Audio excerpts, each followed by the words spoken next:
Welcome to the Contagious Code podcast, where we dive deep into code, learn practical skills, celebrate the beauty of engineering, and eliminate imposter syndrome.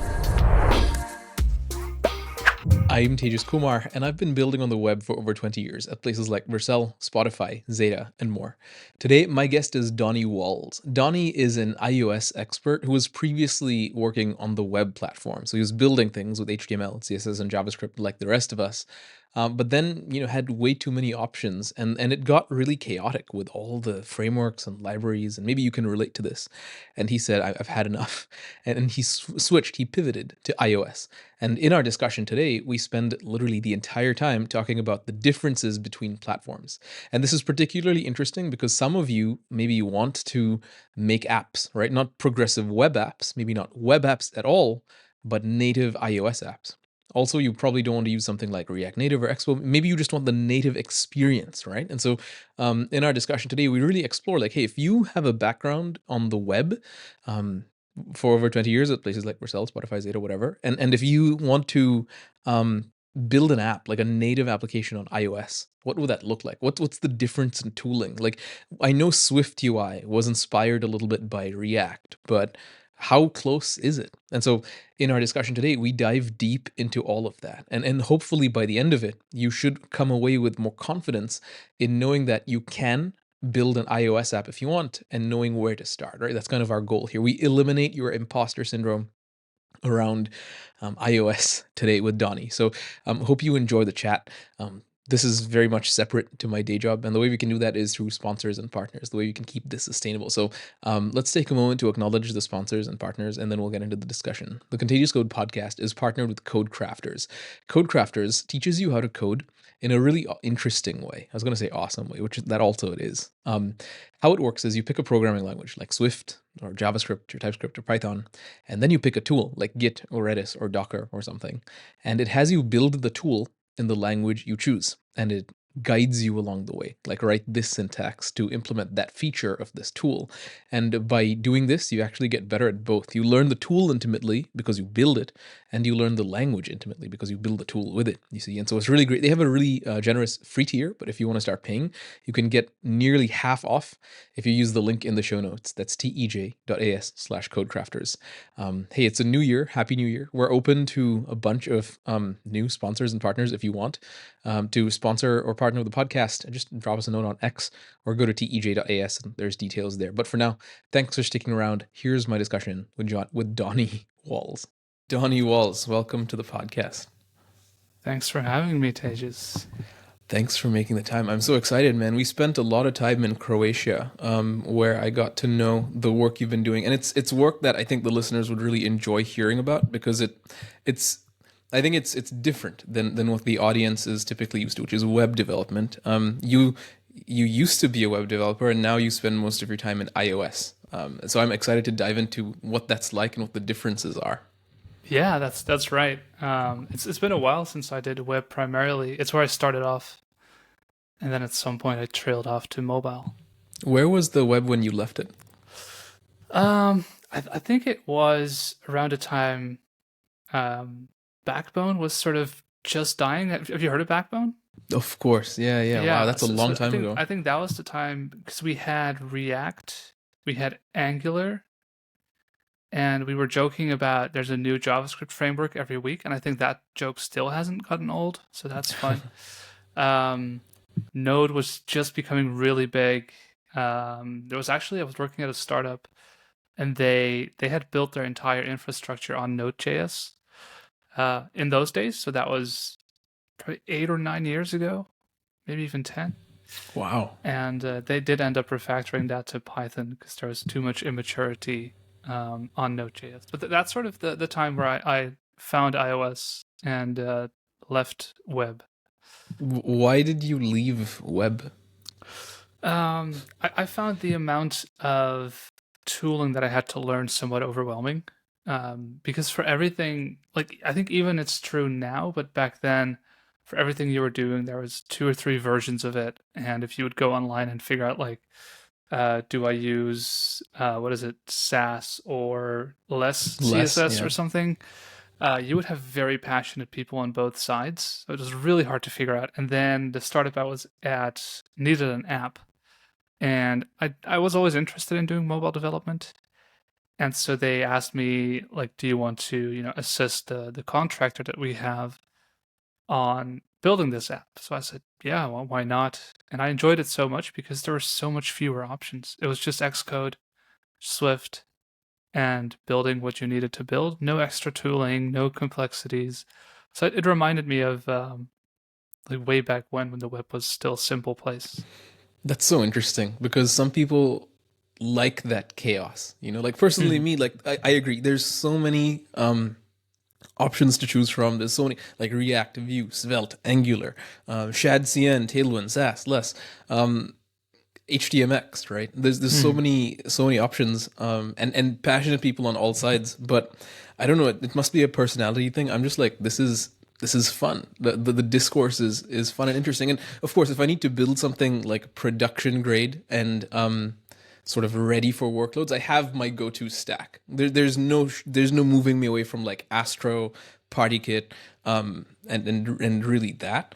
But it's interesting to have like a choice, a cornucopia, which it sounds like iOS is not that, right? It's very prescriptive. It's like Apple gives you these things, use them. Pretty much, yeah. And in a way, I do like the options too. Don't get me wrong on that. But like you said, when you have to build something production grade, um, you kind of want one thing to be the best.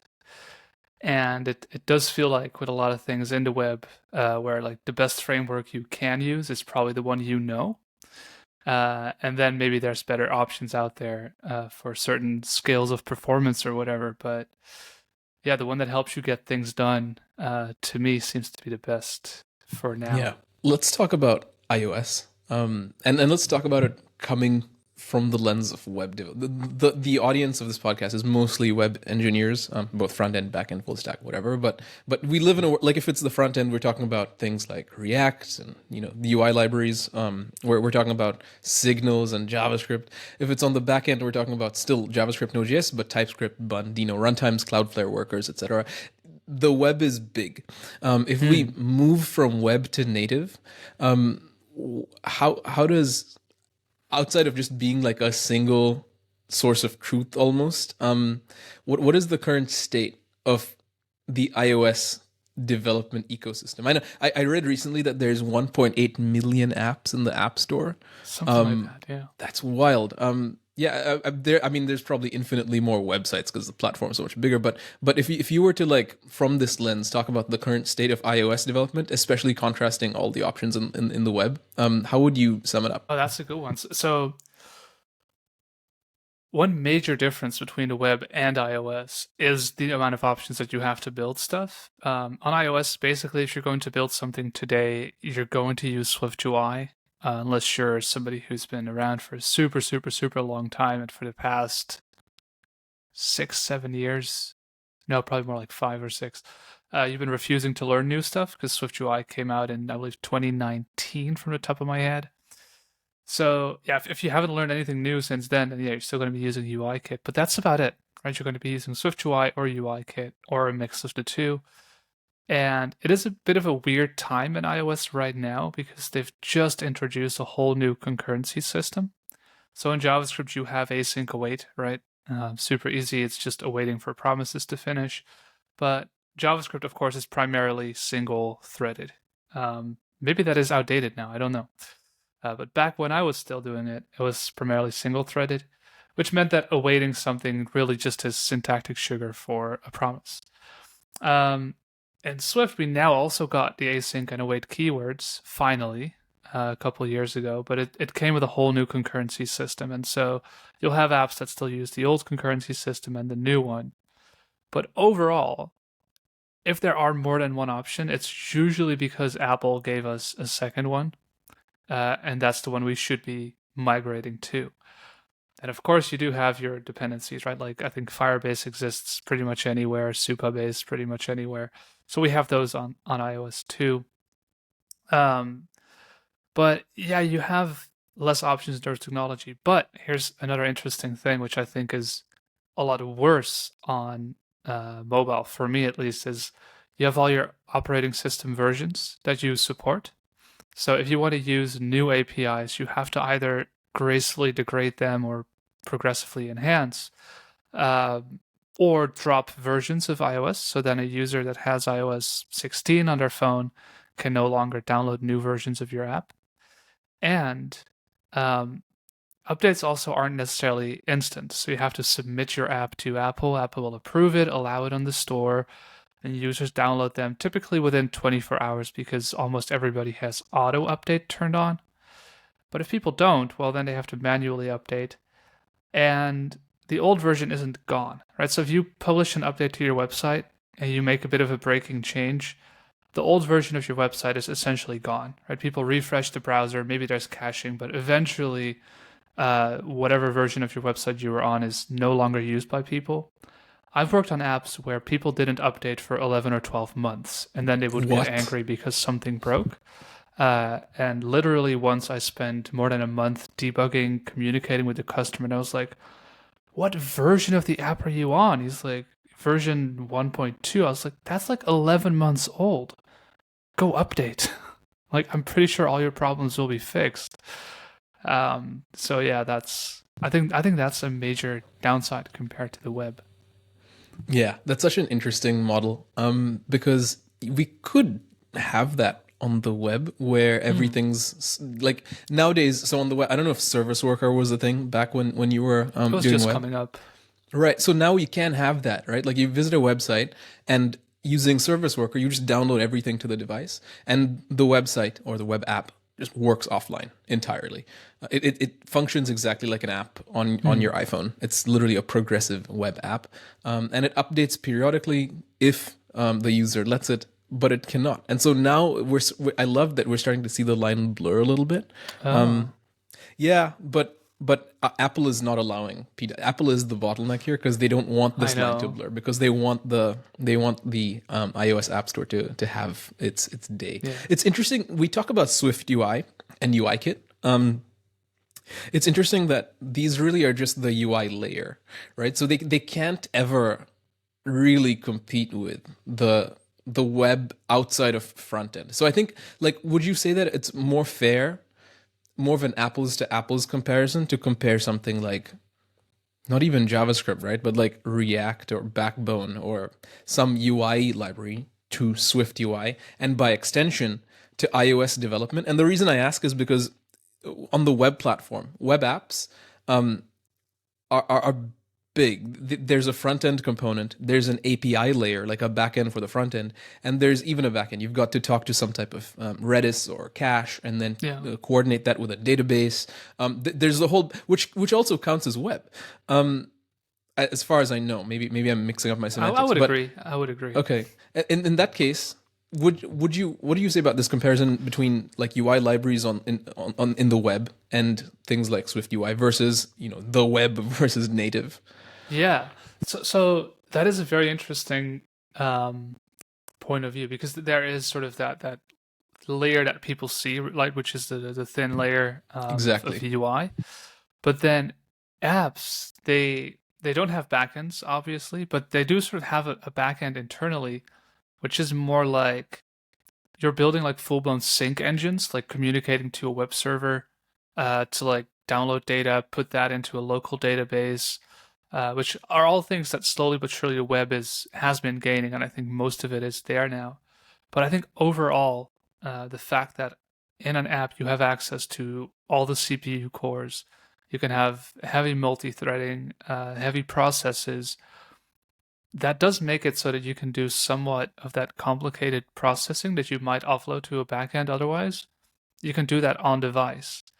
Interesting. But it is true that a lot of iOS developers in particular do sort of stop their knowledge at where the HTTP call gets made. And then that's sort of where it ends. And they don't really know a lot about what does the server do once that request comes in? Where can we go from there? What kind of database layers are there? If this API call is slow, how could we speed that up in theory? They need a backend developer for that, which I find very interesting because I do remember back from when I was doing web, and I still consider that to be one of my mobile developer superpowers. is that I was the guy who would just go in like, okay, this front end is slow. Let's see what's happening. Oh, there's a SQL query. That's slow. Let's fix that. And you would just sort of be making your way into everything with web development. I do miss that a lot because that's so much fun. Now, do you need a backend developer to help you with network calls when you Oh, work on iOS absolutely not. devices? Or No, okay, that's so why I what? consider that to be my superpower right now because where a lot of iOS developers are sort of like, we need to talk to backend, I'll be like, just send me their Git repo and we'll figure it out. Wow. Okay, this is so interesting, and I think there's a lot of people who want to get into iOS, or maybe even front end developers want to move into backend, who want to learn about the superpower and maybe develop it for themselves. Because here's the Yeah. deal: I also um, am a full stack, like, and I mean full stack, like actually full stack. Like I'm currently working on a product that encompasses literally everything. And I recently built a game as part of my work at DataStax that is truly full stack. Like there's a UI that's beautiful, and it is a multiplayer game. So there's a coordination server with PartyKit, Cloudflare durable objects, and there's also like an actual like backend which with persistence and so on. So it's actually full stack. And I haven't needed a backend developer or an infra like a DevOps developer in a while. Somebody who knows Kubernetes or something, because I know my way around the stack. What does that look like in iOS? This is so interesting. Mm. Talk more about the superpower. Right. So what does that look like in iOS? So it's obviously very different because you're not so close to the backend, right? When you pick a backend framework like Next.js, you probably pick one because you like the way front and backend interoperate in that framework. I think very few people these days will pick this as the front end thing, this is the back end thing, and you're literally just making API calls back and forth. I think that's super old school. It's still what I like to do, but I think that's super old school. And that's how apps work, right? So your app exists and it has no, well, I shouldn't say no, but like no real impact on your backend choices. You can make your backend in PHP, Node, Python, whatever you like, and your app doesn't know. It's just making HTTP calls. So what it looks like for me is I am decent at PHP, Python, and Node. Um, and basically, whenever I do want to like meddle with the backend team and go like, you know, just send me the Git repo. I'll look at this and see if there's something that I see that we need, or I can help debug or whatever. You're now learning these things, which I think is a ton of fun. Um, but just because it's not so close together and because one doesn't impact the other, a lot of iOS developers just don't seem to learn it because it's this complicated thing. There is, I should add, Swift on the server these days, right? So you can build your What? backend in Swift. It's gaining traction, and recently Apple announced, and I think this might be the big thing for it after what 5 or 6 years of not much happening. Apple announced Java interoperability for Swift. So that means that you can take Java packages and use them in a Swift server. So I think that was one thing that held Swift back a lot was people saying, well, this already exists in Java, but we can't use that in Swift, so we have to reinvent that or use something that has been around for a couple months. And I think that the fact that you can have a backend in Swift is a lower barrier for people to, get involved with backend. That said, it's a very different like flavor of Swift almost. Like it works so different. And because apps are normally so close to the UI, uh, you will find that a lot of the paradigms are not familiar to people. But I think it might lower the barrier a little bit. You know what I mean? Yeah, for sure. So fundamentally, it sounds like apps. It's so cool, right? Because if you look at an individual snowflake, Donnie, like you will see details in the crystal formation, and then you zoom out a little bit, and you're like, okay, cool. They kind of look similar, maybe the same. And then you go look at some picture of like a country covered in snow, and it's just white. They're literally all the same. And it's this picture of like abstraction, like things. The closer you look are different, but if you zoom out enough, there's. Why am I saying this? Because like what I'm getting from this conversation so far is that apps, whether iOS or web, are kind of the same across the board, right? They have a user interface. They do a Mm. job, but fundamentally, you present some UI. You make a network request. You mentioned yourself, like the HTTP stack. You'll do some network request. You'll get some data, and then you'll represent that to the user. They interact Yeah. with it, and you just repeat. And you mentioned that at the end of this HTTP layer is now, Swift is maybe coming, but it's always been just like Node, maybe some Go or Python or similar. And this is really the gist of your superpower is you can navigate that stack comfortably. Mhm. Can we share maybe one or more takeaways on how people who are stuck on either end of this stack or pipe, I don't know, can start to sort of move across? And Yeah. while you think about the answer, like for me, what really helped was anger, like anger driven development, because I was like many years ago I was part of a front end team where I was this developer. I had to build a front end that interacted with some back end, but it was always unavailable. And sure, it was the dev environment that was unavailable, but it was either a 502 or a 503, like resource not ready status code, or something to do. It was just very unstable. And I was angry because this blocked my features. I didn't work against a local mock server, but a dev server that we deployed in our internal network. And so at some point I was like, oh my gosh, what's happening? I'm blocked anyway. So like kind of like you were saying, get me the repo and I'm going to go and like poke around and learn and fix Yeah. it. So it was learning fueled by anger because I hate being blocked. I'm curious if your journey was similar, or like what lessons can we share with the audience who wants to escape sort of their front end or back end bubble and move across the stack as comfortably as you can? Yeah. So I think overall my journey was probably somewhat similar to you, but at like a super, super small scale. The first backend thing I ever did was a PHP script that would allow somebody to submit their email address into a database. We had similar things in the project we were working on, and the backend guy was not available for like the rest of the week. And so I was like, how hard could this be? Like he once sent me a file. He's like, just log into this. It was CyberDuck, the FTP thing, and upload it, and it's fine. So I did that. I just looked at other things and I Googled a bit, and then I made my first PHP thing that would accept an email address and put it into MySQL. So I think it's quite similar in terms of I was blocked. I needed this. So the worst thing that could happen is I tried for a few hours and I fail and I'm still blocked.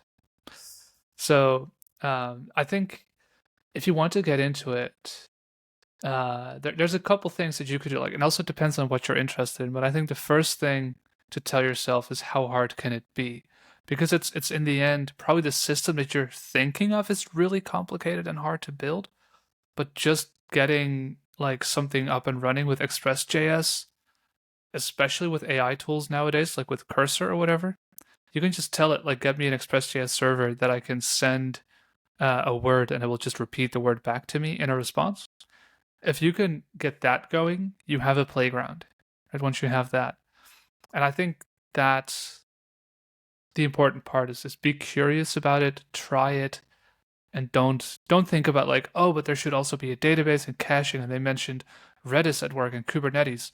Don't even bother, right? None of my projects ever have used something like that, and I deploy backends sometimes still.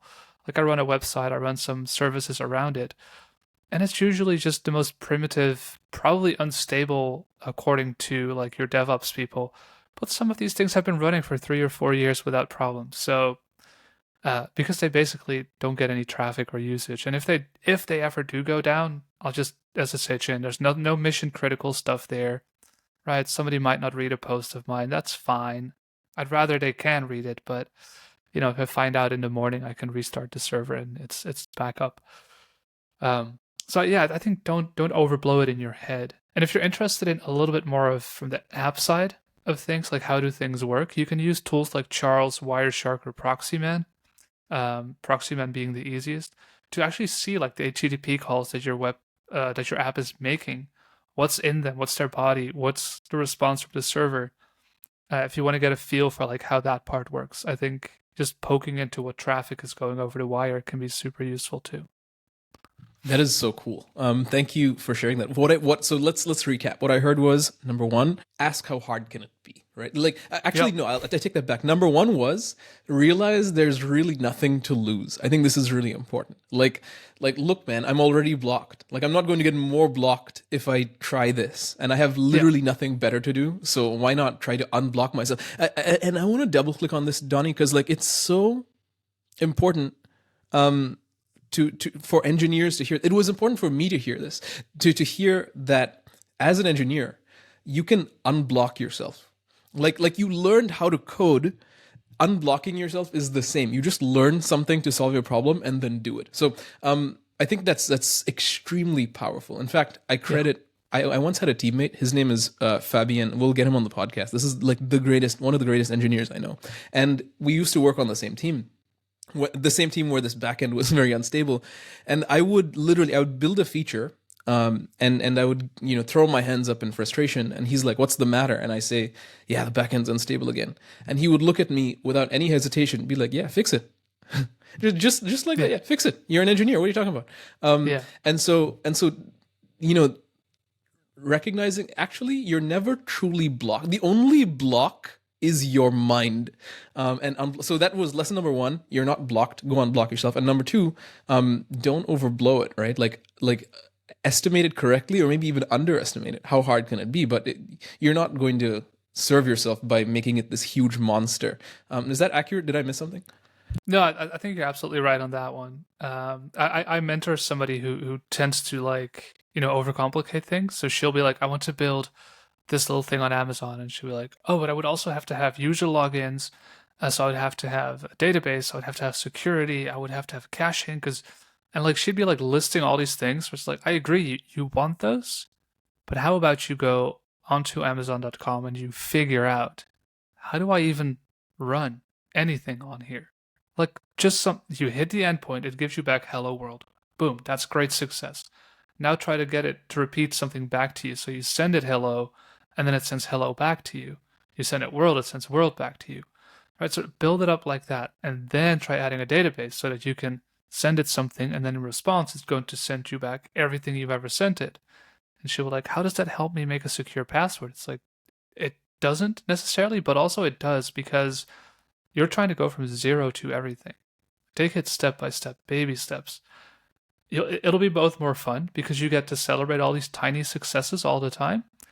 And it might feel slower, but it's going to be way faster to learn that way. And you're probably going to mess up in the end a couple times. We all do. Even seasoned pros mess up all the time where it's like, oh, I should have modeled the database differently. It's completely fine. That's such a wonderful approach to things. I personally, if I admit, I don't do it that way. Usually, I also want to go from zero to everything, and it's a reminder that I regularly need. Another thing that has been helpful is also this idea that, so I've had files that are unfortunately sometimes very long, and there's a lot of logic in there, and for some reason, the function doesn't do what I want it to do.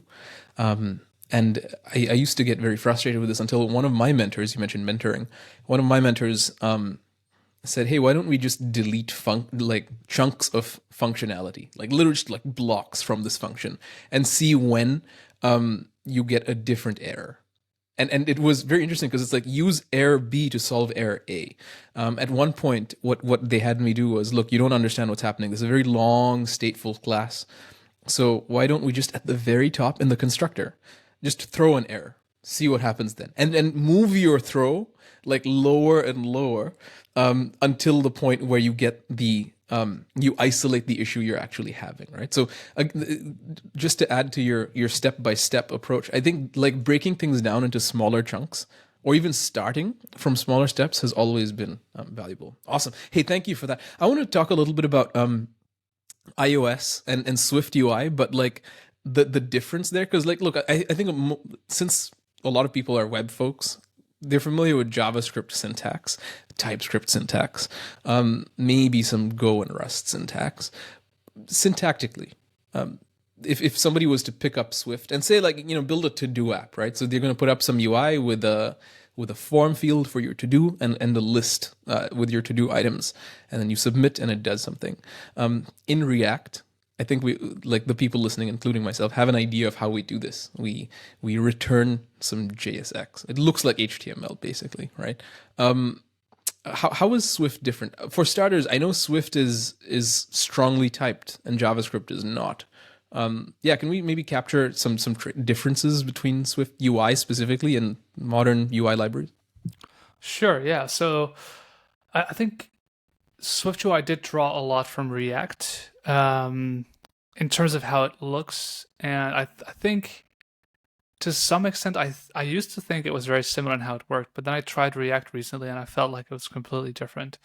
Um, but basically, SwiftUI, how it works is you give it a bunch of state, right? And that can be either just simple variables like integers or stuff like that, or entire objects where all the properties inside of that object you want to observe, or rather your view should update when one of those properties change.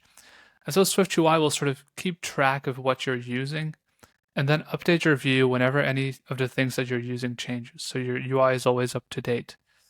So there's a difference there with React, where React, I think you have to use that on state closure to sort of tell the view when you change this thing, then the view updated or something like that.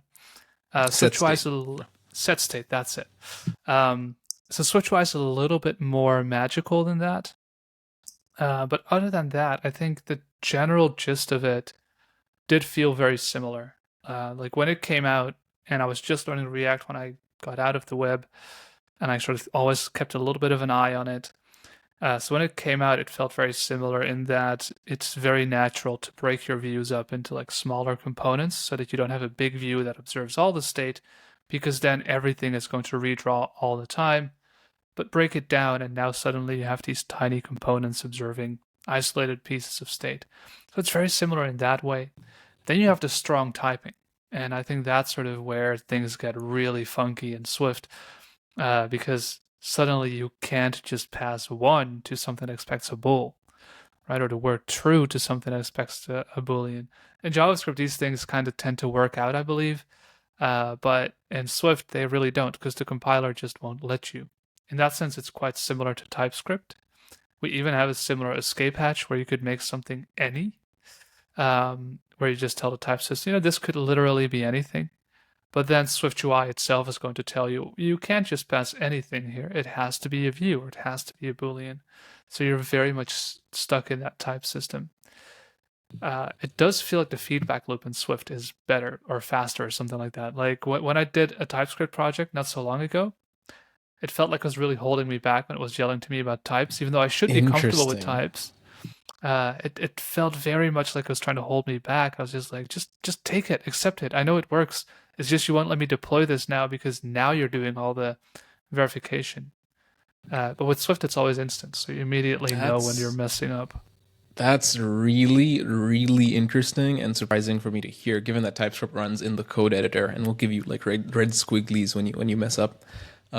Wow, so Swift is like that, but on steroids. So I've never done this. I've never built anything with iOS. So this is all very interesting to me. And now, honestly, talking to you, Donnie, I want to go build something. There's like a to-do list Do on it. iOS. The thing is, right? Xcode, man. It's Horrible. whoa, it's so bad. Like, look, I open up Cursor Yeah, or VS Code, it opens instantly, Donnie, instantly. I open up I know. Xcode, it takes like my wife's gonna get pregnant and give birth to our child before Xcode opens up. Pretty Like much. it. So you say you feel like TypeScript held you back. I'm like, what? I can't even open the editor here. Well, so it held me back in the deploy step. So I did see the red squigglies while editing, but the dev server ran okay. But then when I wanted to Interesting. deploy, it went to like package everything up. That's when it complained. But Interesting. you're right. Xcode is in some ways worse. Every time when I Can you plug build in, a sorry to interrupt you? Can you build an iOS app without Xcode, like just using VS Code or something? so ever since so Apple does allow you to write Swift in VS Code, right? So Swift isn't just iOS apps; it's also macOS apps. It's also command line utilities and server apps these days. So you can build Swift projects. So that's packages that iOS apps can use, and all these things from within VS Code, and that works generally pretty well. Um, but entire iOS or macOS or visionOS projects, now that Cursor's out and we iOS developers get a taste of what the rest of the world had with Copilot for a while and all these things, suddenly people are like, we need to force Apple's hand here. So they're trying to build like systems that will build your app from within Cursor or VS Code by extension.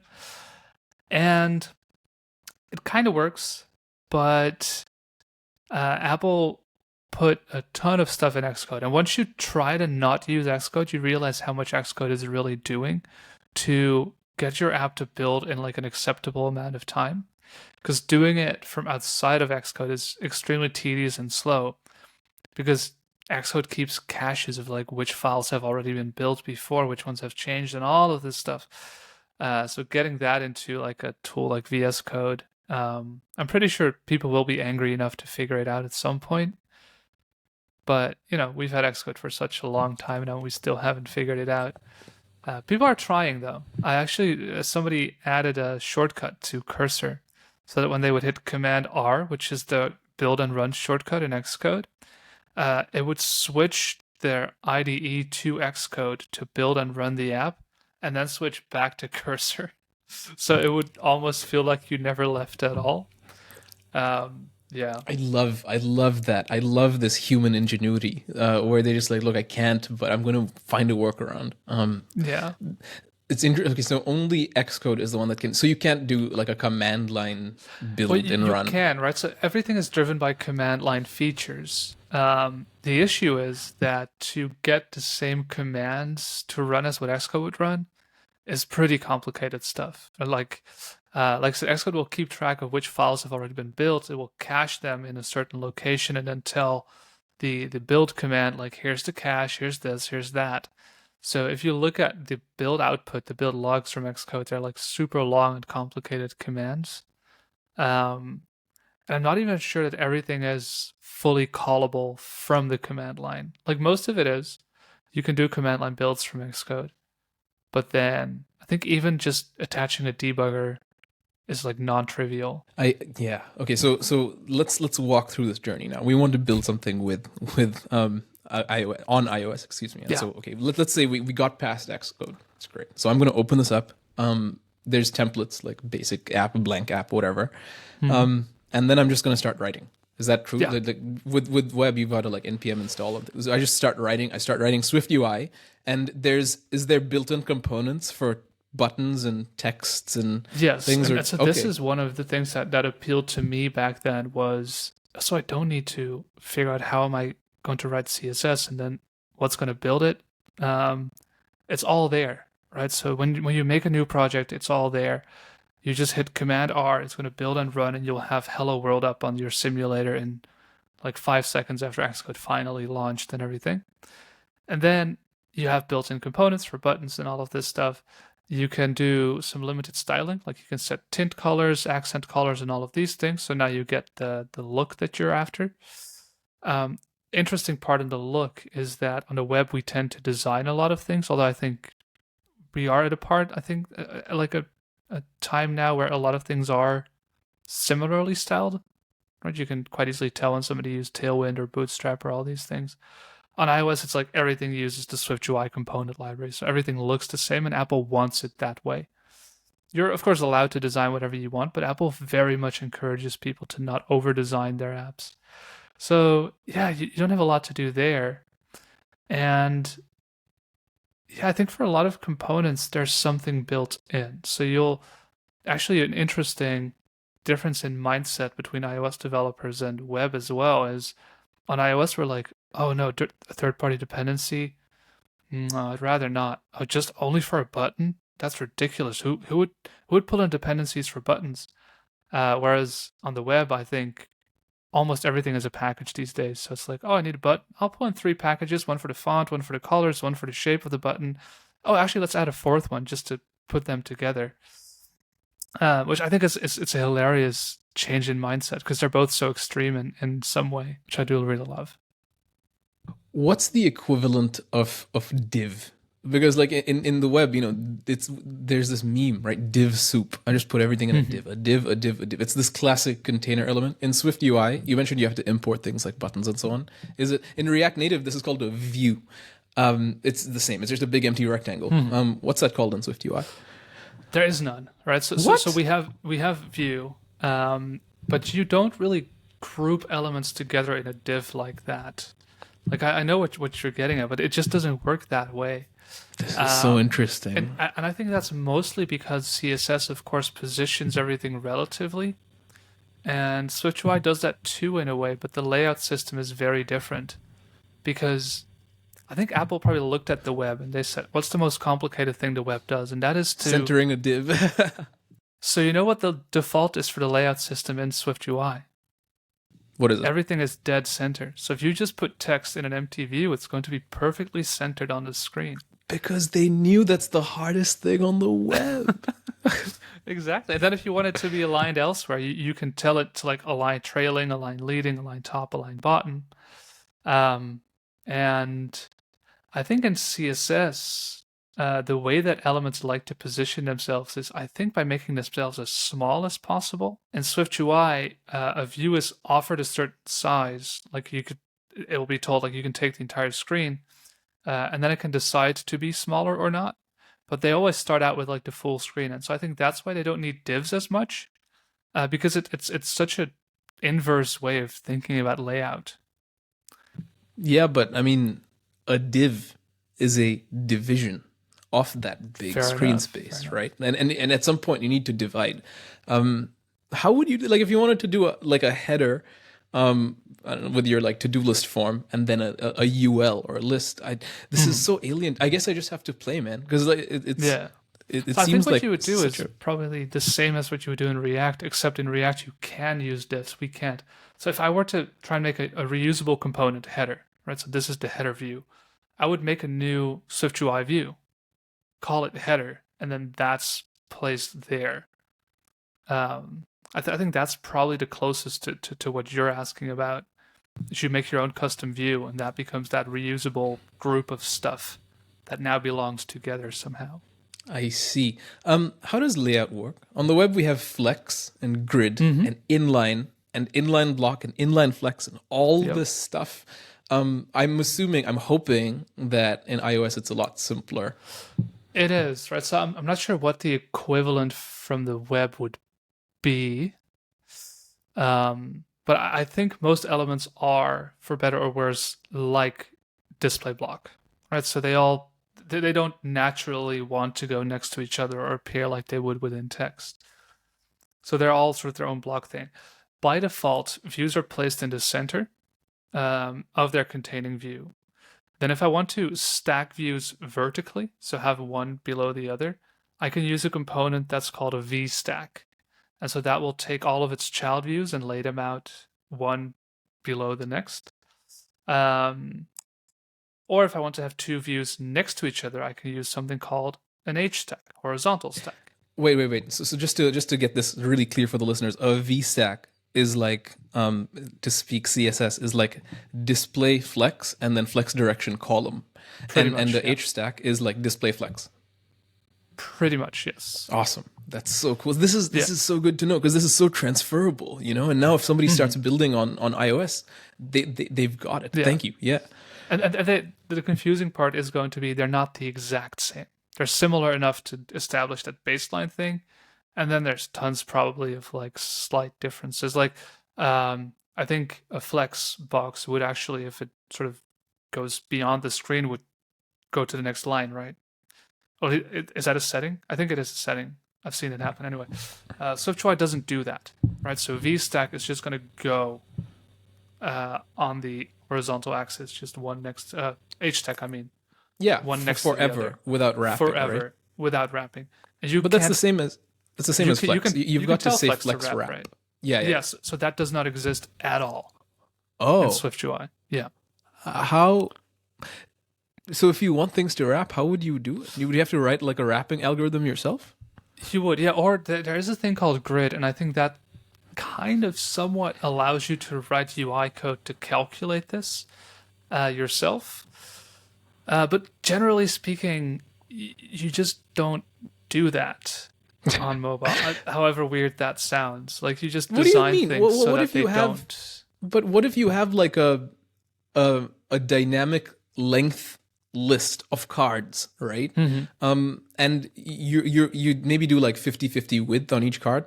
At some point, it's going to be 50%, and then the third one's going to have to wrap, or go off the screen. In that Yeah. scenario, would you use what, the grid component that will scroll. maybe you scroll sideways? Yep. Interesting. Yeah. And what if you, and so if you wanted that to wrap, the user, you'd have to just write that yourself.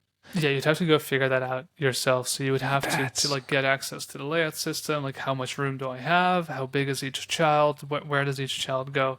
It becomes a whole thing. that's wild. It's kind Maybe of weird, that'll isn't make. it? Maybe have you had to do that? Have you had to hook into the grid system and wrap No. things? I feel like that would make someone who comes from the web a better web developer because you've got to think more algorithmically about layout. We used to have to do this, right? So before SwiftUI, we had a component called UI collection view, which allowed you to build a grid of stuff. And even just making something 30% of the width, you had to go in and go, okay, so I'm trying to lay out 12 items. I want my items to be square. The width of my container is 150. So if I want to have 3 items next to each other, they can all be 50. Then the height would need to become. You'd have to do the math on this whole thing. Like if the things are square and they can take up this much vertical space, they would have to use this much horizontal space, and yeah, it was pretty complicated. Now though, with SwiftUI, they removed the need for that, and they'll mostly do it automatically. That is good. I hope they also add some wrapping and handle that need automatically. And So, then so the thing is, the iOS system just doesn't do wrapping in general. Like historically, we haven't. We're supposed to design things so they don't need wrapping. It's kind of weird. it's part I of know. Apple's design. Now that you mention it, actually, I think of every Apple app that I use. And There's no you're wrapping. right. There's no wrapping. It's all rows. It's all Yeah. rows that stack vertically. That is so. And so if something exceeds the width horizontally of the viewport, Apple assumes this is intentional. That's so Yeah. cool, man. There's a strong takeaway slash overlap between that and the web community here. I'm gonna maybe put that in things I design for the web. Very, very interesting. Okay, so layout is close enough to the web with things like HStack and VStack. What's the life cycle like? And the reason I ask is we have Vite nowadays. I don't know if Vite was a thing when you were building on the web. It wasn't, Vite, I think. Vite is like there used to be Grunt and Gulp and Bower. Vite All Vite three, is yeah. like it gives you hot reload. It gives you a dev server and hot reload. So you save and it's instantly it. like right. Does iOS have that? So we have a feature called SwiftUI previews, which exists within Xcode. So that allows you to take a view, give it some dummy data, and then that preview will update automatically.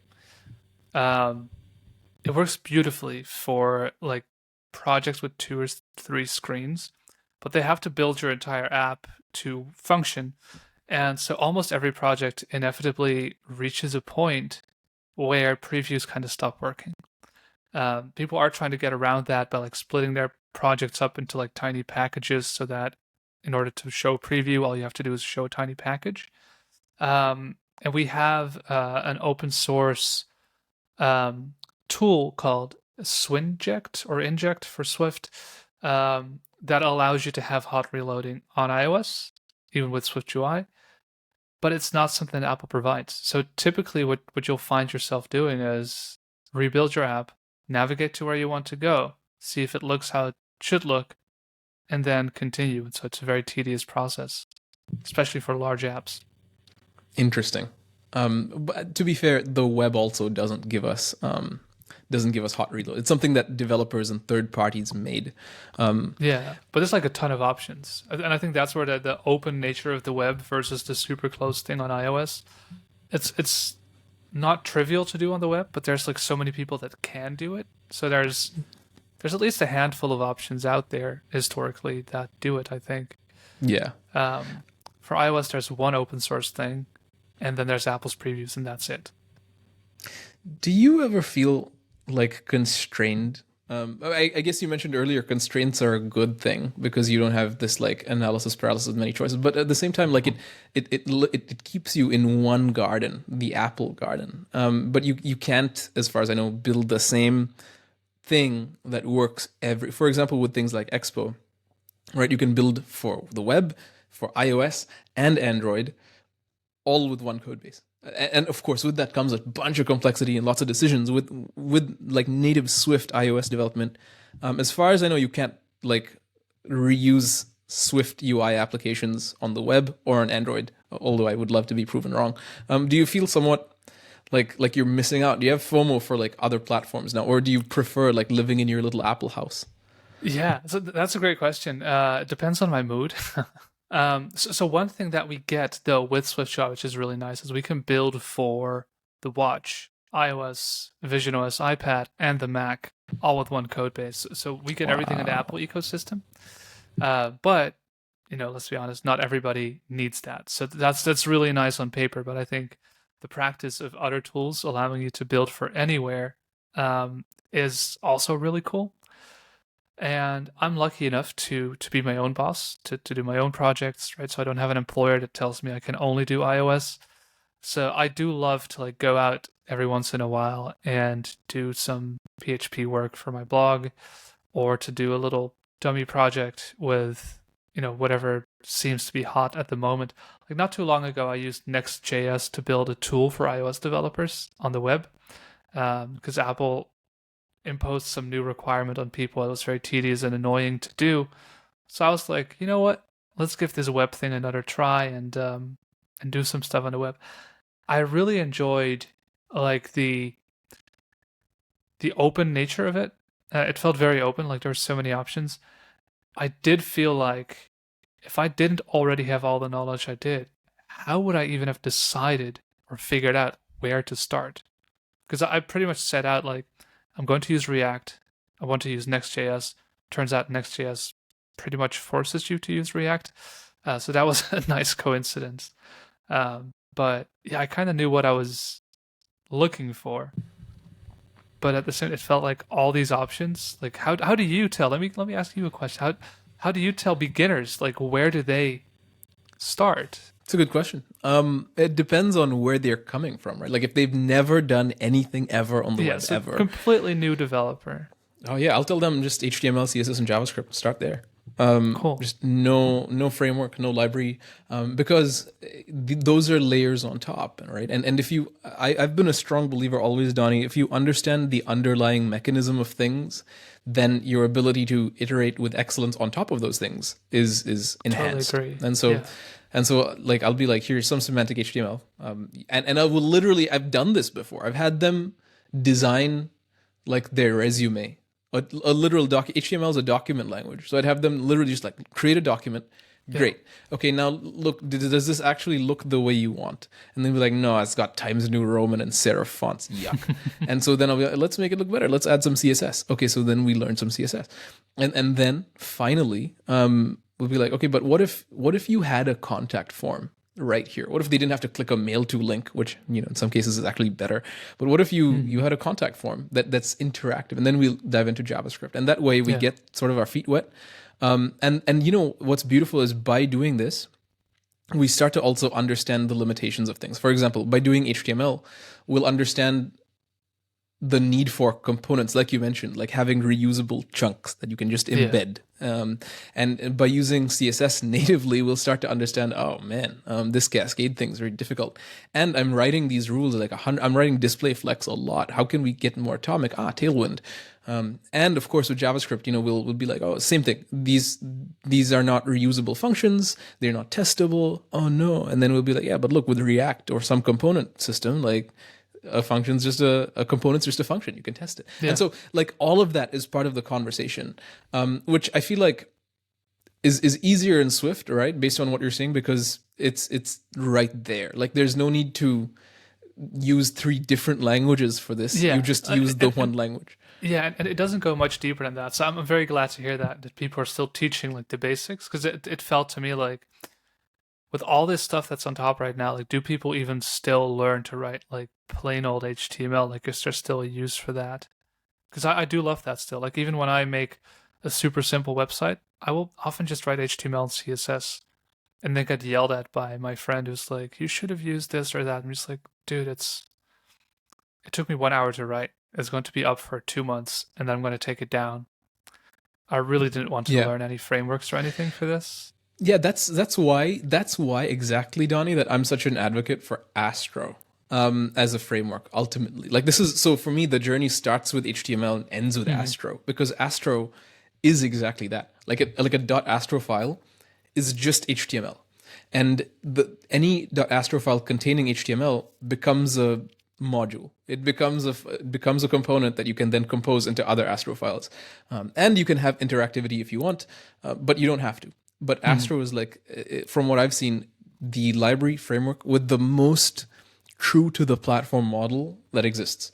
That's Which, great. yeah, I think it's very important. You bring up a really great point of staying like platform native and not deviating too far. Some would say, like, we published an episode with Alexander Lichter, who's from the Vue ecosystem, and he'll even say, look, man, people say React is just JavaScript. It's not even. It's not even that. In fact, a whole reason why people choose Vue is because Vue.js is actually very JavaScripty, and it's closer to just JavaScript than React. That comes with all kinds of its own unique rules. For example, you can only call functions that start with the word use outside of conditionals. What, like, it just like it introduces these rules, and these rules ultimately, I think, are what kicked you out of web, right? Because they're just arbitrary overload, and they're what really kicked people out of Angular. Like, Angular 1 to Angular 2 brought so many different concepts that people were just like, I don't want any of this, Yeah. and I'm going to go use something else. So, okay, you mentioned building with Swift. You can build for literally everything in the Apple ecosystem. I have to ask, have you built anything with AR, VR, Vision OS, this type of stuff? I have not beyond like just toy apps on the simulator. Like, first, I don't own one of those devices because they only launched in America first, and now they Do are you in like think Germany and do you stuff. think Apple will cancel the Vision Pro? I think they already did. Whoa. Oh well, not canceled. I should nuance that. Um, I believe I read that they have told the factory to stop producing Vision Pro, right? So they're not increasing stock anymore, as far as I know. And they are rumored to be working on like a new iteration of the headset. But I think Apple noticed that the price point is just keeping too many people away, and it's suffering from like a classical chicken and egg kind of problem too, I think, which is a lot of developers first bought this device and they wanted to make apps for it. And so other developers also bought it because they want to see each other's apps and stuff. But it failed to get like the killer app where it was like, see, and this is why it's useful for everybody else. So when you talk to like other developers or like tech nerds, they'll be like, oh, but it's great for on an airplane. It's like, realistically, how much time do you spend on airplanes?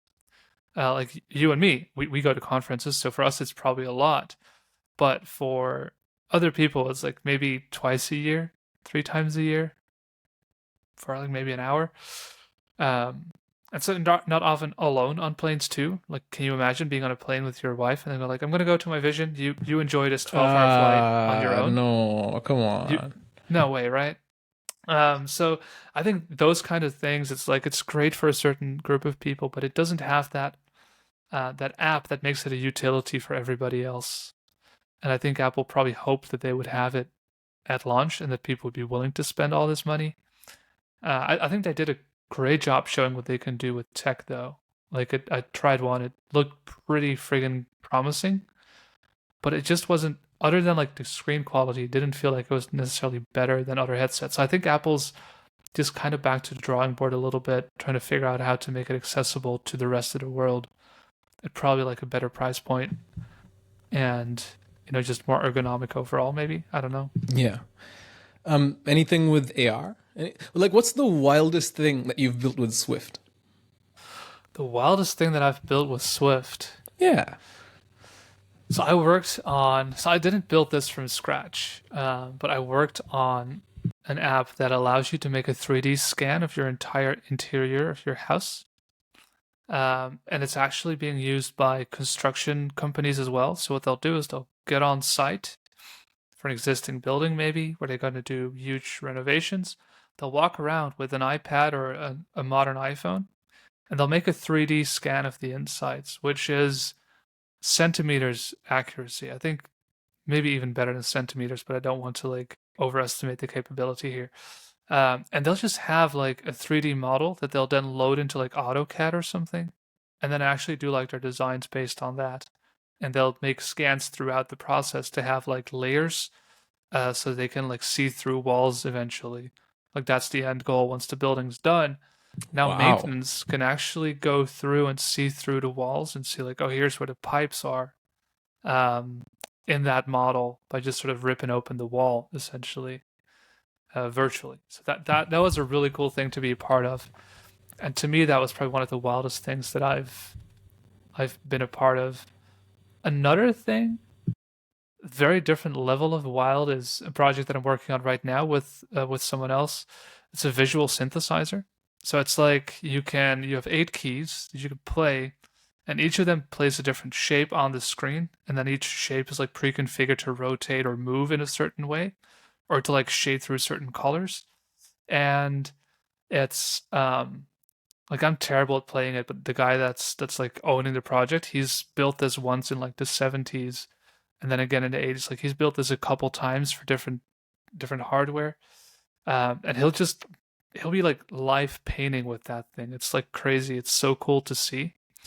If you want, I can drop you a link later and you can take a look at that. Yeah, I'd love that. That's a Yeah. really cool project.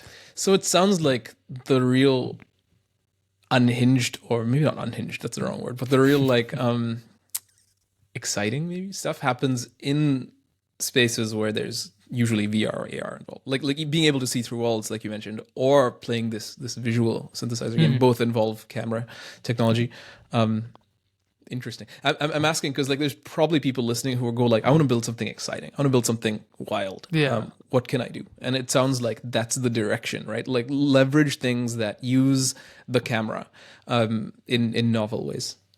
Yeah, camera or some of the sensors, right? Because I think one of the unique Mm. capabilities that we get on mobile is that we have camera, GPS, all these motion sensors. Like some of them you can get on the web, but not as direct and instant, I think, as you can natively, at least for some of them. And if you're able to take advantage of that, then you can build some really cool things. Like, have you heard of that app where you can basically take like your Legos and like throw them on the floor and then point your phone at it?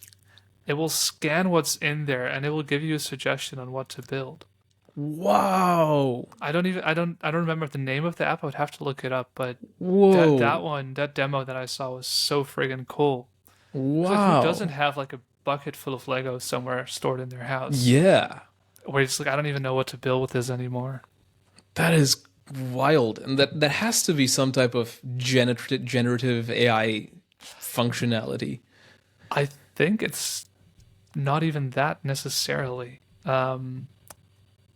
Or like some older version, because this was definitely a thing even before like AI got so big. So I don't know how they would have done it without like the modern generative stuff. That is so wild.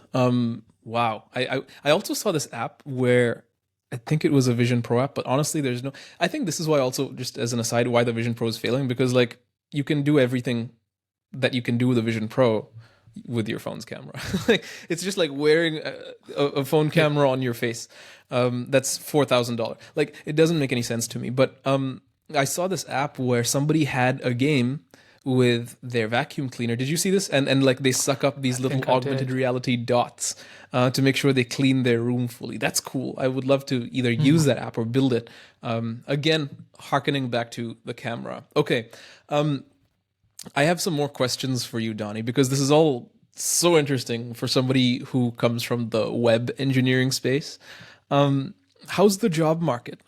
People are noticing in the web space that, like, look, man, we used to have a ton of React jobs, and now the market, because of the economy, is declining. Is it growing? Are there more iOS jobs? Are there more, in contrast to that? Are there more like Expo React Native style jobs? What's your take on the job market there? Yeah, that's a really good question. I find it hard to say at the moment because I'm seeing mixed things, right? So for the past year or so, it's definitely been rough. Um, just layoffs left, right, and center. I think that's been going on for like a year and a half now, where every quarter almost some company lays off like a significant portion of staff, and that's for sure still going. Um, but at the same time, like throughout this year, for my own inbox, I've basically seen for most of the year that it's pretty dry. And then when somebody does email, like it's very limited or very poorly defined project where you're just like, yeah, I don't think this will be a good project to work on. And then just in the past month or two, I'm actually seeing it pick up a little bit again. So I do feel like something's changing, especially in like the contracting world. Um, and that, in my experience, is usually a signal that if the contracting world is picking up now, then probably in the next 6 months to a year or so, employees will be picked up again because right there's money now, but they're not sure how long it's going to last. So they're trying to get like some people in to make quick moves and also have people that are easy to fire, especially in Europe, where most workers are pretty well protected. Contractors are first choice when you're not sure how long you're going to be able to keep them for. But then once you know that you're going to be able to keep somebody for a significant amount of time, then you'll hire them. So yeah, I think maybe it's slowly but surely picking up again. But I find it hard to say. It's not looking great yet. I think it's probably the same for the web. Yeah, I mean, for sure. But it sounds like you're almost at the point of saying we are so back, but not yet. We're starting to be back. We're starting to be so back. Something's happening, right? Like that's Mm. it. Like something's happening, and I don't know. Like yeah, it could also be like this end of year spending. I don't know if you've seen that with companies. Like a lot of them in the last quarter, they'll be like, "Oh crap, we still had budget for like all these external people that we should definitely spend that. Otherwise, we won't get it again next year." So Yeah. then the last quarter, they'll go like spend all that. Maybe that's what happened this year. I don't know. Hmm. Interesting. I what was the you came from the web to iOS. We've said this many times. What was the single mistake that you kept making, having been one to sort of cross the pond? And the reason I'm asking is, hopefully we can save people from making that same mistake like a million times. So to give you context, one mistake that, for example, new people to React often make repeatedly until it actually clicks is leaving off the second argument to the use effect function. So there's this function called use effect that inside its closure you do side effects. You like log to the console, you fetch from the network, whatever. This function requires a second argument to be an empty array. It's a list, it's an array of dependencies. And when those dependencies change, that effect is run again. So if you give a blank, like an empty array to the second argument, then the effect runs once and never again because nothing's going to change. It's an empty array. If you have a changing value, then of course the effect will run. If you leave off the second argument, but your state changes inside that closure, the effect will run infinitely. And yeah, it's just one of those things that people keep tripping up on. And so, Mm. was there, coming from the web to iOS, was there a mistake? You're just like, this again? Like this again?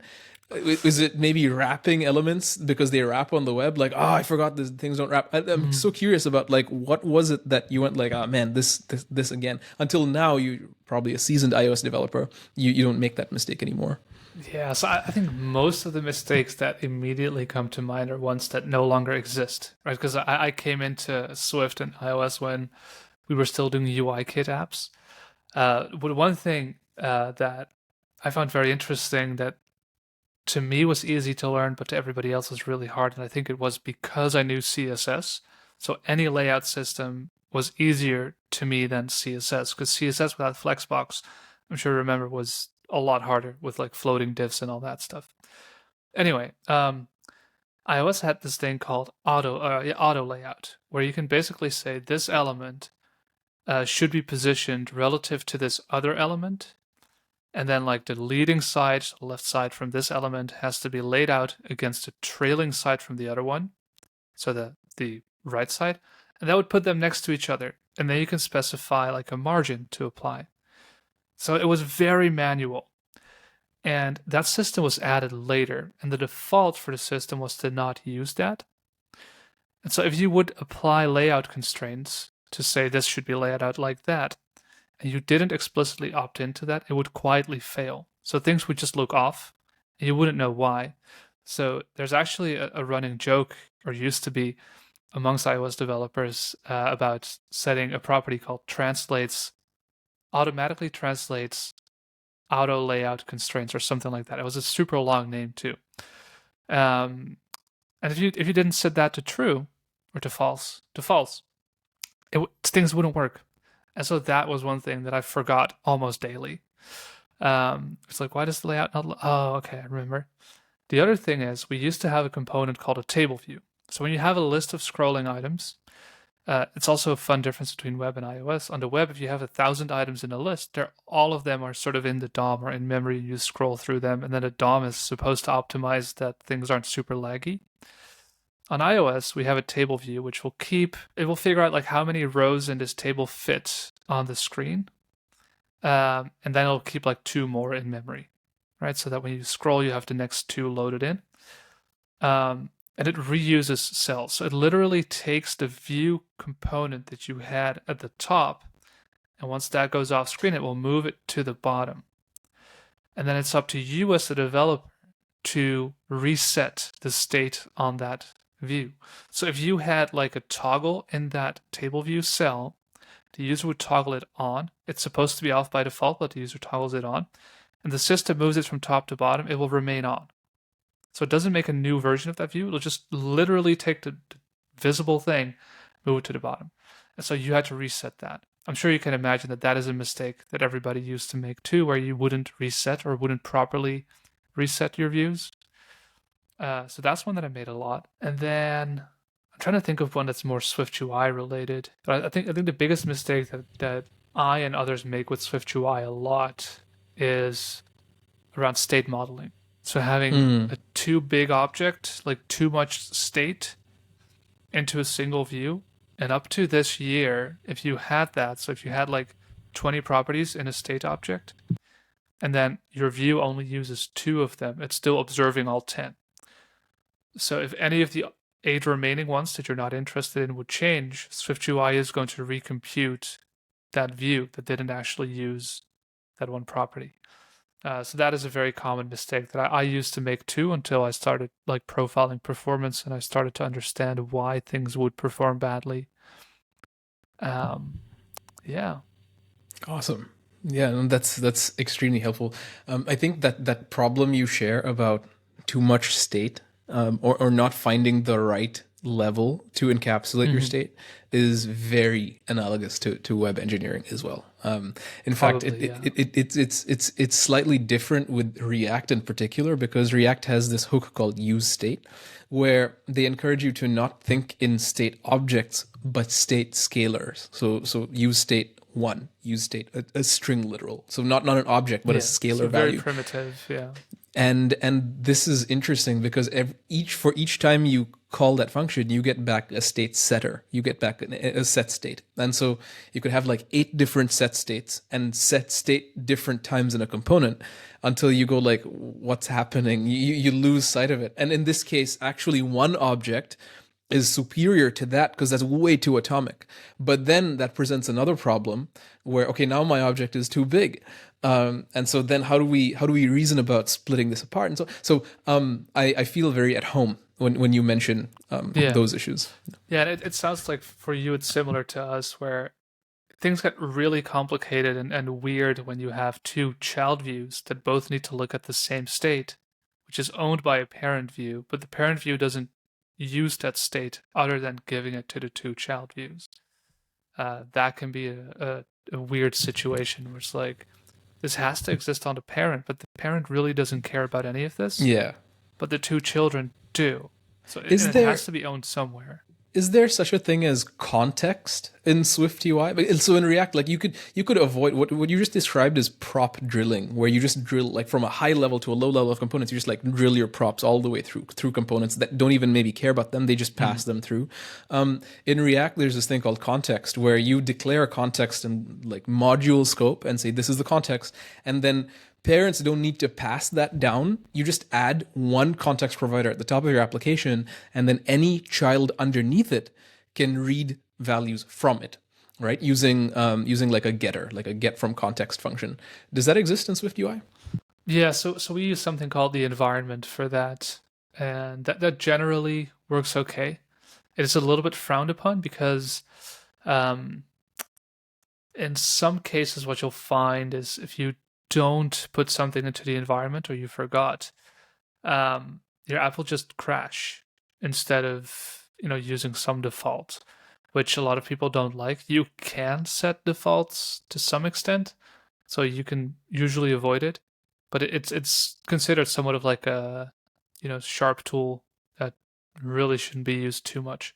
I've also found in Why? some projects that why? Because of the crashes. It's really because like if you do it wrong, the app will crash. And then another thing that I have found with that, and maybe that also happens in React, if a project reaches a certain size and things go from one point to the next, it becomes pretty easy to accidentally, well, not entirely accidentally, but to overwrite the object with another version.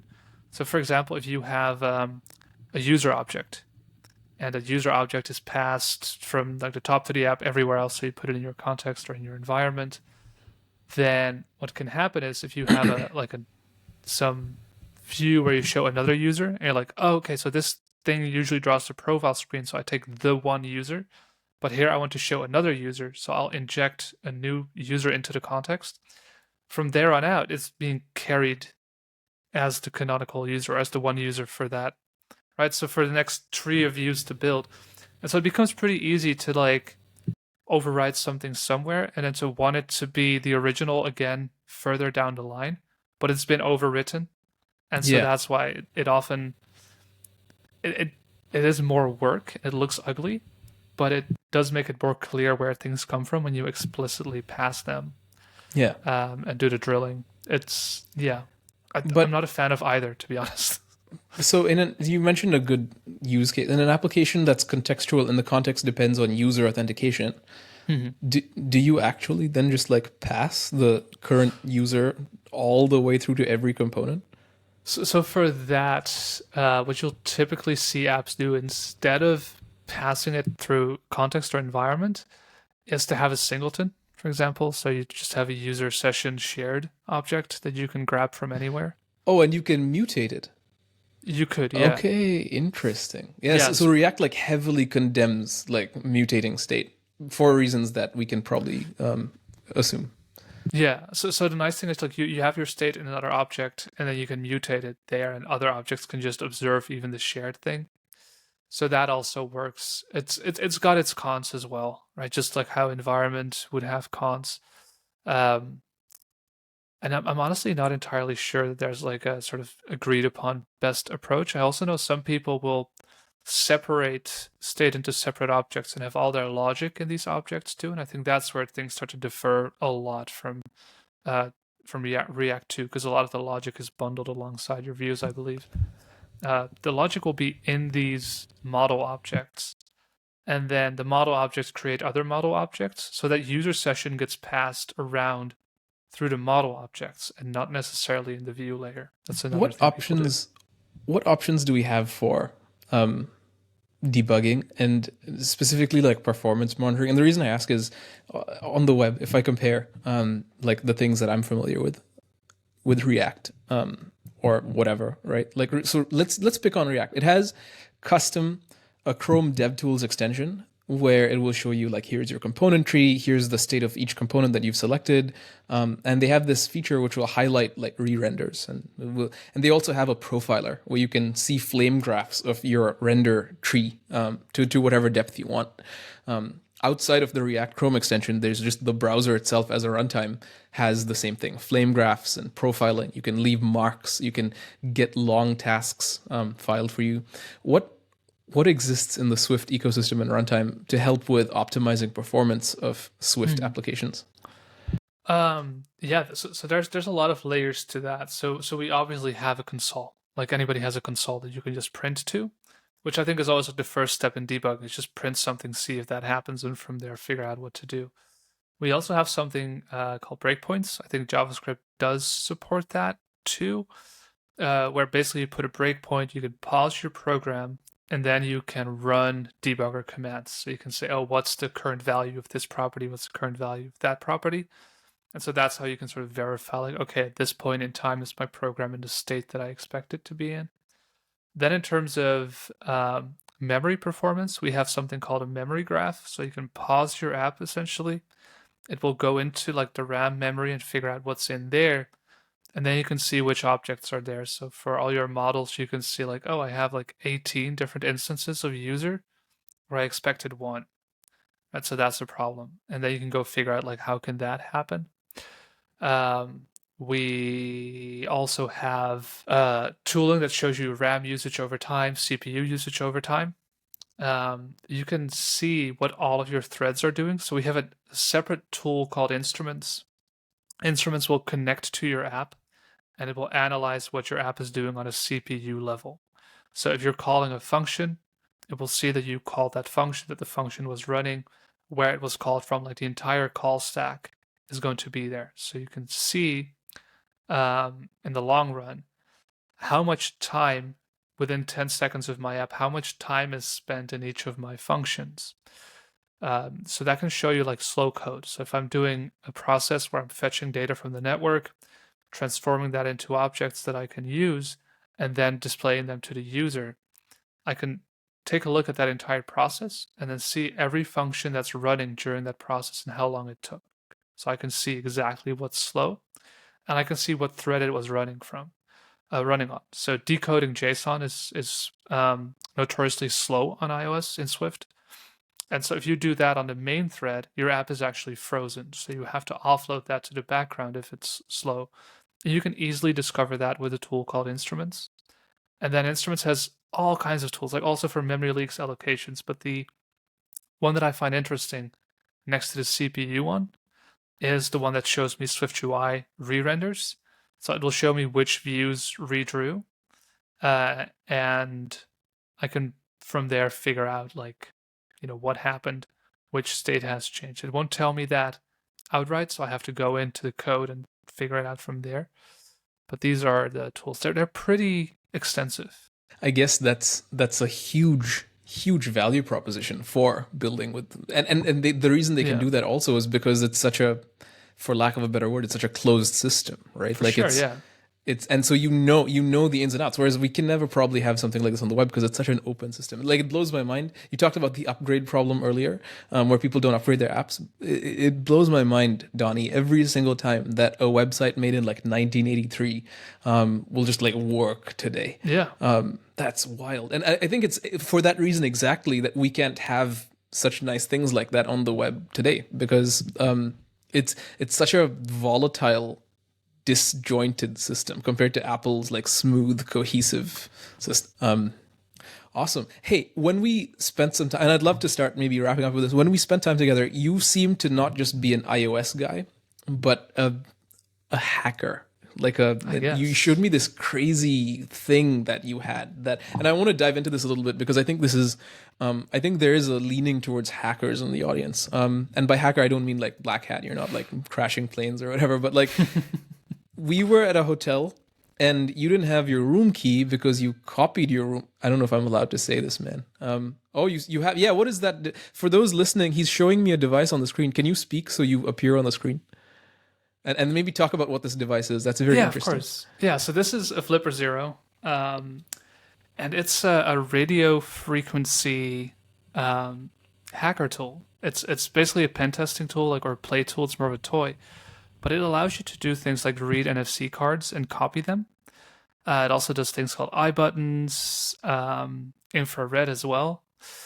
And this attachment that I have on here right now, the printed circuit board, that is a Wi-Fi attachment. So what that allows me to do is pen testing on Wi-Fi networks. So essentially, I can spin up Wi-Fi networks with this thing, so I can make my own networks.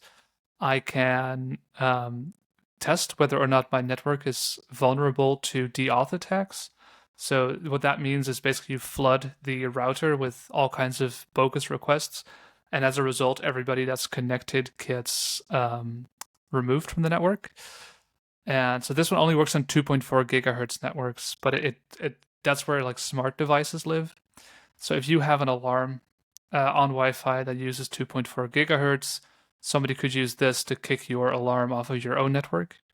And then the fun thing with this one in particular, I've been messing around with the router in my office, is that at the same time it can spin up a network with the same name as yours, and it can basically kick you off of your own network, and then it can try to to have you attempt to connect to this device. And when you do that, you can capture like the packets that are being sent, and you can all kind of fun things with this. It's a nice little toy. I love messing around with that. So yesterday I did this thing where I went shopping. I do that sometimes. Anyway, and I paid with my contactless card, and I thought, wouldn't it be awesome if I could like read this contactless signal, and like log it to the console and see what actually the card reader sees? Can I do that with this device? Yes, you can. Wait, like from my credit card, isn't that like encrypted and never leak this to anyone because it's someone's credit card? You will see that it is encrypted, but you could try and decrypt that. The thing with credit cards and like modern NFC and like secure NFC is that it doesn't just send data along with it. It also encrypts the data using like rotating keys. So every time you pay, the payload is going to be slightly different. So even if you perfectly figure out like one of your payloads, the next one is going to be different. Awesome. This is sort of like using JWTs or JSON Web Tokens, right? Because kind like of. you sign them first of all with a secure secret that nobody knows besides your bank, and probably the payment receiver, so MasterCard or Visa, but also part of the token is the current timestamp, so it automatically rotates based on like the time you. So like if you decrypt a token that was scanned at time X, then a few seconds later it's no longer valid. Exactly. Awesome. I love security, man. It's so much fun. It is really fun. So like I have an idea, a business idea, and I frankly I'm happy if someone steals it, but I feel like since we're talking about NFC, you're the kind of person I want to talk about it with. Maybe you can steal it. I don't know if you have, if the job market's so bad, this could be your startup, which is this. Look, when it comes to NFC and card payments, people will, they'll tap their card and they'll pay. Sometimes in families, usually around Christmas time or the holidays, people tend to get in fights, right? They're like, no, I'm paying. No, me. And they like get into like, I want to pay for this. So I thought, what if, and tell me if this is like realistically possible, because you seem to know a lot about NFCs and also native applications. What if there was a POS device or some type of card reader, credit card reader, that when you present an NFC tag or a card, it reads the card and makes the payment. But if you do two at the same time, it splits the payment amount by both cards and charges both cards half. Is that possible? Like, and it just divides by 5 if there's 5 cards presented at the same time. Is that something that's like realistic? Because I would love to see this exist. I'm not sure. Maybe. I would initially say no, because I do know that some of the older NFC scanners would actually just kind of crap out if you show multiple cards. Be like, this is garbage, I don't know what to read. But I think more modern ones that I saw in public transport here, they will just they will favor one card over the other. So if it sees multiple, it will favor, I think, your bank card over your public transport card or something. So I guess it's at least able to figure out different signals. So maybe it would be able to figure out like communicating with multiple signals too, or like, cycle through to ones. It's like, first we'll cycle to this, and then within a second we'll collect a number of people trying to pay.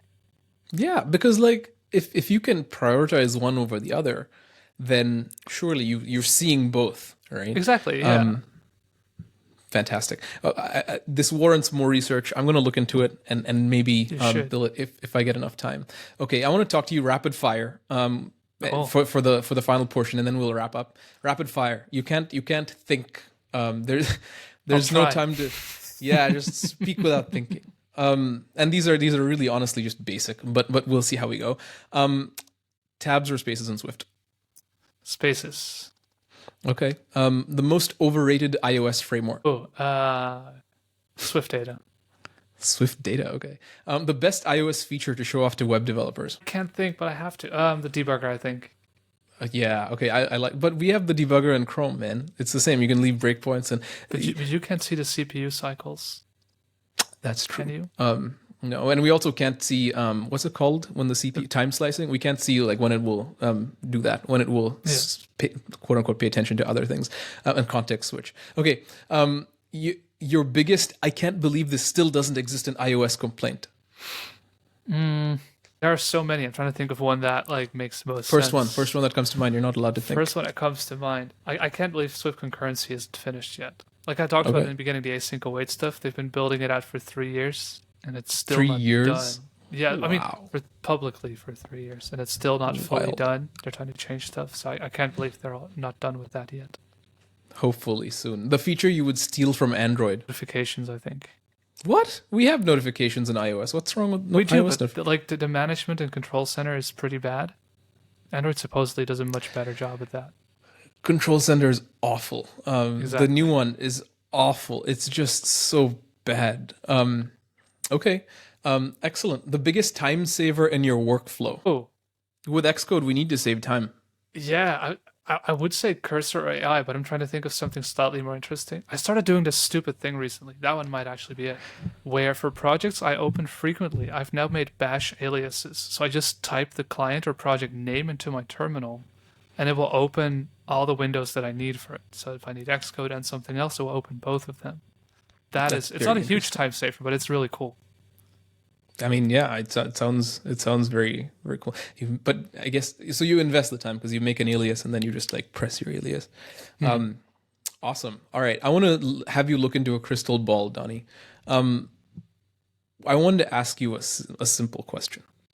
Do you think, because like look, over time we've been getting more and more native APIs from the web. I Mhm. can, for example, hook into rotation events, device orientation events. I think, read the battery. Like, there's a lot of things I can do to make a progressive web app. One thing that you cannot do from the web actually is vibrate the device, which I'm really unhappy about. This may exist on Android. Android tends to be more open this way, but like you can't vibrate an iOS device via JavaScript from a website, which kind of sucks. So my question to you is: do you think we will see a day where web technologies, via these web to device APIs, can stand a realistic chance at replacing native applications to end users like grandmas who can't tell the difference? No Hmm. disrespect to grandmas, of course. Um, so part of me wants to say no, and the reason is that I don't think Apple is going to willingly do that. Hmm. But I think I'm going to say yes, because I think there's an increasing push, especially within the EU, but I think the US to some extent is doing it too, where they're trying to get large tech companies to be less of a walled garden and to be less of a monopoly. So I do see at some point regulators getting involved with things like why can't people vibrate a device from the web? Right? You have to open that up, like unless there's like super legitimate security concerns. And I think for Apple, a lot of it is just we want people to continue building apps. Yeah, So we're not because then they going to get that make that. 30%, right? Yeah, exactly. So I think if it's up to Apple, probably not, unless they get like a significant leadership change. But who knows Okay. how long that might take.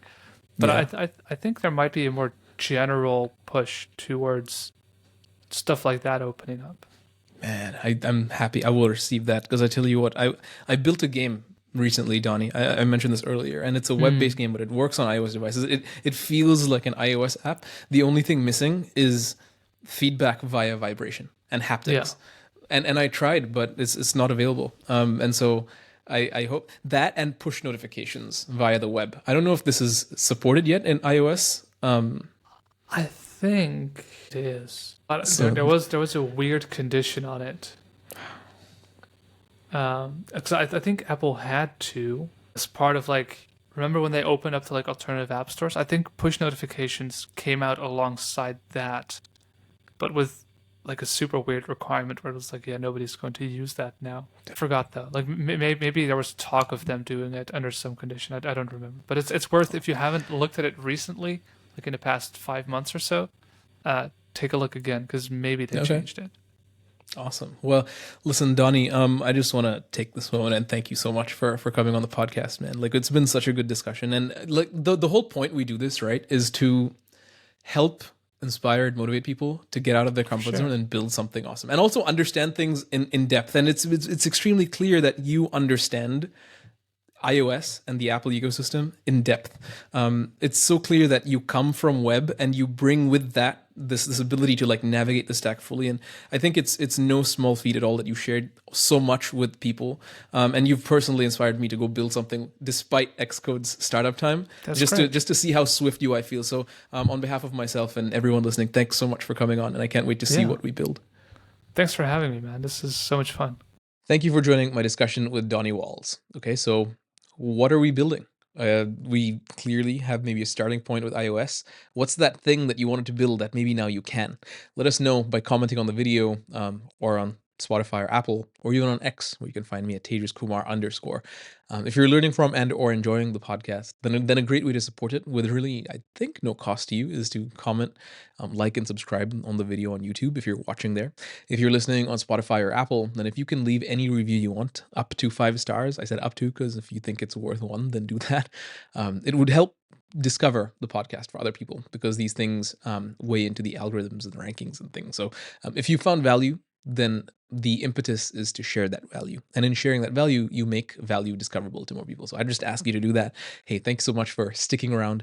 Thank you for being a part of the podcast. And most importantly, thank you for your interest in engineering.